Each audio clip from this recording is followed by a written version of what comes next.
Subscribe करें हमारा channel true learners और लेटेस्ट वीडियो नोटिफिकेशन के लिए इस बेल आइकन को प्रेस करें। हेलो फ्रेंड्स, कैसे हैं आप सब? होप आप सब अच्छे से होंगे। तो आज हमारी जो इंग्लिश की सीरीज़ है उसमें हमारा लेक्चर है फूड और ड्रिंक से related phrases, food and drink related phrases. इसमें हमने 10 मोस्ट इम्पॉर्टेंट फ्रेजेस इंक्लूड की है जो कि खाने और पीने से संबंधित बातों से रिलेटेड है। अब फूड किसे कहते हैं और ड्रिंक किसे कहते हैं? फूड हमारा एनीथिंग सॉलिड जो हम खा सकते हैं, च्यू कर सकते हैं, और ड्रिंक हम जो लिक्विड्स होती हैं उनको हम ड्रिंक कहते हैं। ठीक है, तो अकॉर्डिंग टू टाइम पीरियड हम बहुत सारे फूड्स अपने दिन में शामिल करते हैं। जैसे कि हम मॉर्निंग में जिसे नाश्ता कहते हैं उसे कहा जाता है ब्रेकफास्ट। उसके बाद जब हम 12 से 1 बजे के बीच में जो दिन का भोजन लेते हैं, दोपहर का खाना लेते हैं, उसे कहा जाता है लंच। ठीक है, नेक्स्ट आपका आ जाता है शाम को हम चाय के साथ कुछ छोटा मोटा लेते हैं, उसे नाश्ता कहते हैं। जैसे बिस्किट नमकीन हो गया या थोड़ा फ्राइज हो गया, उस चीज़ को हम कहते हैं स्नैक्स। यहाँ ध्यान देने वाली बात है, स्नैक्स कहते हैं, स्नेक्स नहीं कहते। स्नेक्स का मतलब होता है सांप और स्नैक्स का मतलब होता है नाश्ता। ठीक है, इसके बाद हम लोग डिनर से पहले, अगर डिनर में थोड़ा टाइम है और हम थोड़ा मंचिंग करते हैं तो उस चीज़ को कहा जाता है सपर। ठीक है, सपर ये आपके लिए बहुत इम्पॉर्टेंट वर्ड है क्योंकि ये काफ़ी सारे लोगों को नहीं पता होगा।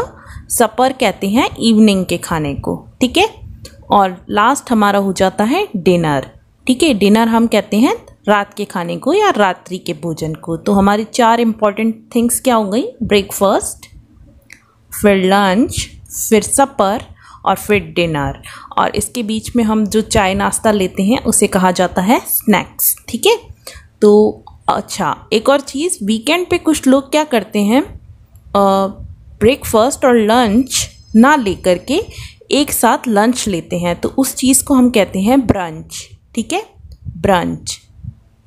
तो हम आज का लेक्चर स्टार्ट करते हैं अपना। हमारा फर्स्ट फ्रेज है बोल्ट डाउन। बोल्ट डाउन, ठीक है, इसका मतलब होता है बहुत जल्दी जल्दी खाना, eat very quickly. Bolt down का मतलब हो जाएगा ईट वेरी क्विकली, जल्दी जल्दी खाना। एक सेंटेंस ले लेते हैं इसके लिए। राधिका बोल्टेड डाउन हर टिफिन। ठीक है, जैसे वो ऑफिस पीरियड में अगर वो हरी में है तो उसने अपना जल्दी जल्दी से खाना खा लिया, तब हम ये फ्रेज यूज़ करेंगे, राधिका बोल्टेड डाउन हर टिफिन। नेक्स्ट फ्रेज पे चलते हैं। नेक्स्ट फ्रेज है चॉप अप। चॉप अप हम किस चीज़ के लिए यूज़ कर सकते हैं? कभी भी हमको वेजिटेबल्स को कट करना होता है तो हम चॉप अप वर्ड के लिए यूज़ करते हैं। ये यूजुअली किचन में यूज़ किया जाता है वर्ड। ठीक है, इसका मतलब क्या होता है? टुकड़े टुकड़े करना, वेजिटेबल, ड्राई फ्रूट्स, किस चीज़ के भी टुकड़े टुकड़े किए जा सकते हैं।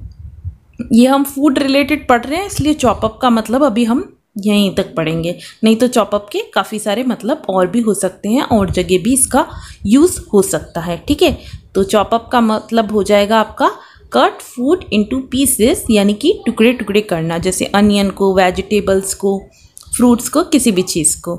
इसके लिए एक सेंटेंस ले लेते हैं हम। Madhur chopped up the vegetables. Madhur chopped up the vegetables. ठीक है, मधुर ने सब्जियां चॉप अप किया। ठीक है, नेक्स्ट फ्रेज ले लेते हैं। थर्ड है हमारा कट आउट। ठीक है, कट आउट वर्ड का यूज़ हम करते हैं कि हम किसी फूड आइटम को अपनी रूटीन में से डिस्कार्ड कर देते हैं, हटा देते हैं। ठीक है, किसी चीज़ को खाना रोक देते हैं। जैसे डॉक्टर कभी कभी कहते हैं शुगर आइटम मत खाओ, या फैट फूड मत खाओ, या आउटसाइड फूड मत खाओ, या सॉल्टी फूड मत खाओ, ऑयली मत खाओ, ग्रीजी फैटी फूड नहीं खाओ। तो उन चीज़ों के लिए कट आउट वर्ड यूज़ करते हैं। आजकल लोग क्योंकि काफ़ी हेल्थ कॉन्शियस हो गए हैं तो ये फ्रेज़ बहुत ज़्यादा यूज़ किया जाता है। तो इसके लिए हम एक सेंटेंस ले लेते हैं। Mohit have cut out sugar completely. Mohit have cut out sugar completely. जो मोहित है उसने कम्प्लीटली शुगर को खाना छोड़ दिया है। ठीक है, नेक्स्ट फ्रेज ले लेते हैं। फोर्थ है हमारा कट बैक। ठीक है, cut back. Cut back similar है, लेकिन कट बैक का मतलब है किसी चीज़ को खाना कम करना, और कट आउट का मतलब है कंप्लीटली खाना बंद कर देना। ठीक है, cut back, eat less of something, कम मात्रा में खाना, जैसे बाहर का खाना कम मात्रा में खाना, या ऑयली फूड या सॉल्टी फूड कम मात्रा में खाना। इन चीज़ों के लिए हम इस फ्रेज का यूज़ कर सकते हैं। इसके लिए एक सेंटेंस ले लेते हैं हम। You should cut back on oily food. You should cut back on oily food, मतलब कि आपको ऑयली फूड कम मात्रा में खाना चाहिए। ठीक है, नेक्स्ट हम ले लेते हैं फ्रेज नंबर 5 है हमारा, ईट आउट। ईट आउट का मतलब बाहर खाना, घर से बाहर खाना। ठीक है, इसके साथ एक फ्रेज और भी यूज़ होती है, dine out. Dine out usually dinner के टाइम पे ही, मतलब अगर हम डिनर बाहर लेना चाहते हैं रेस्टोरेंट या कहीं भी, तो हम उसको डाइन आउट कहते हैं। और ईट आउट स्पेसिफिकली डिनर के लिए यूज़ नहीं होता, किसी भी टाइम के लिए यूज़ हो सकता है। तो इसके लिए हम एक सेंटेंस ले लेते हैं। ईट आउट का मतलब देख लेते हैं एक बार। Have a meal in a restaurant instead of home, at home. ठीक है, मतलब रेस्टोरेंट में कोई मील लेना, मील मतलब भोजन, घर की जगह बाहर खाना, इसलिए इसे ईट आउट कहते हैं। इसके लिए एक सेंटेंस ले लेते हैं। We often eat out on weekends. We often eat out on weekends, हम ज़्यादातर वीकेंड्स पे बाहर खाते हैं। ठीक है, नेक्स्ट फ्रेज ले लेते हैं। 6th है आपका फ्राई अप। फ्राई अप यानी कि तलना, किसी चीज़ को हॉट ऑयल में तलना। ठीक है, cook food in hot oil और फैट, किसी फैट में मतलब घी वगैरह में तलना, जैसे हम लोग पूड़ी वगैरह तलते हैं, उसी चीज़ को हम कहते हैं फ्राई अप। इसके लिए हम इंग्लिश में एक सेंटेंस ले लेते हैं। Fry up some paneer in hot oil. Fry up some paneer. यहाँ पे पोटैटो भी कर सकते हैं, कुछ भी कर सकते हैं। Fry up some paneer in hot oil. ठीक है, नेक्स्ट फ्रेज ले लेते हैं, नॉक बैक। नॉक बैक आपके लिए जब हम किसी ड्रिंक को गटक जाते हैं, उस चीज़ के लिए नॉक बैक फ्रेज का यूज़ होता है। ठीक है, ड्रिंक क्विकली, जल्दी जल्दी पीना या गटक जाना। ठीक है, she knock back 2 double vodkas. She knock back 2 double vodkas. ठीक है, नेक्स्ट ले लेते हैं हम फ्रेज 8th, पिग आउट। अब पिग कैसे खाता है? ठीक है, खूब सारा खा जाता है, तो उसी से ये फ्रेज लिया गया है। पिग आउट मतलब बहुत ही ज़्यादा खा जाना। Eat a large amount of food, अधिक मात्रा में खाना। ठीक है, during the weekends Akshara picked out on sweets. During the weekends Akshara picked out on sweets, यानी कि वीकेंड्स के दौरान जो अक्षरा है बहुत सारी स्वीट्स खा लेती है। ठीक है, नेक्स्ट है वार्म अप। वार्म अप का मतलब आपका हो जाएगा किसी चीज़ को गर्म करना, मतलब कुछ गर्मा गर्म बनाना। ठीक है, इसके लिए एक सेंटेंस ले लेते हैं हम। Isha will warm up some soup for dinner. Isha will warm up some soup for dinner. Next last हमारा है wipe up, whip up. Whip up use होता है किसी चीज़ को बहुत, मतलब कुछ भी, अगर हम यहाँ पे फूड रिलेटेड टर्म्स की बात कर रहे हैं तो हम उसमें यूज़ करते हैं विप अप, जल्दी से खाना बनाना। ठीक है,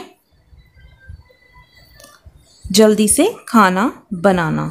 यहाँ पे हमने एक वर्ड सीखा था सपर, उससे रिलेटेड हम कोई सेंटेंस बना लेते हैं। यहाँ पे Heena whips up a delicious supper. Heena whips up a delicious supper. Heena जो है डिलीशियस सपर बनाती है। ठीक है, तो अब हमने क्या सीखा आज लेक्चर के दौरान, उसको हम एक बार रिवाइज कर लेते हैं, जल्दी जल्दी क्विक रिवीजन। ठीक है, नेक्स्ट फर्स्ट हमने सीखा था बोल डाउन।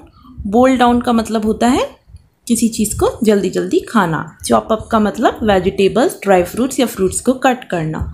कट आउट यानी कि किसी चीज़ को खाना 100% अवॉइड कर देना। कट बैक का मतलब किसी चीज़ को लिमिटेड अमाउंट में खाना। ईट आउट मतलब घर पर ना खा करके बाहर खाना। फ्राई अप यूज़ होता है किसी चीज़ को फ्राई करना, तलना। नॉक बैक होता है किसी ड्रिंक को गटक जाना। ठीक है, पिग आउट किसी भोजन को, किसी चीज़ को बहुत ज़्यादा खाना। वार्म अप होता है किसी चीज़ को गर्मा गर्म पका लेना, गर्मा गर्म रेडी करना। और वाइप अप होता है कि बहुत ही जल्दी, बहुत ही कम समय में कुछ खाने के लिए तैयार कर लेना। तो इस टाइप से हमने 10 ऐसे फ्रेजेस सीख लिए जो फूड और ड्रिंक से रिलेटेड है। तो आज आपको लेक्चर कैसा लगा ये बताना मत भूलिए। और सब्सक्राइबर बहुत ही कम हैं, व्यूज़ तो आ रहे हैं लेकिन सब्सक्राइबर नहीं आ रहे, ये बहुत ही डिसअपॉइंटिंग है। तो प्लीज़ थोड़ा अपने फ्रेंड्स के साथ शेयर कीजिए चैनल को।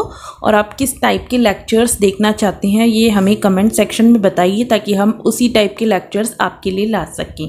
ठीक है, आपको ये लेक्चर कैसा लगा कमेंट सेक्शन में प्लीज़ ज़रूर बताइए। अच्छा लगा तो लाइक कीजिए और हमारे चैनल को सब्सक्राइब कीजिए। Thanks for watching. आपका दिन शुभ हो। धन्यवाद।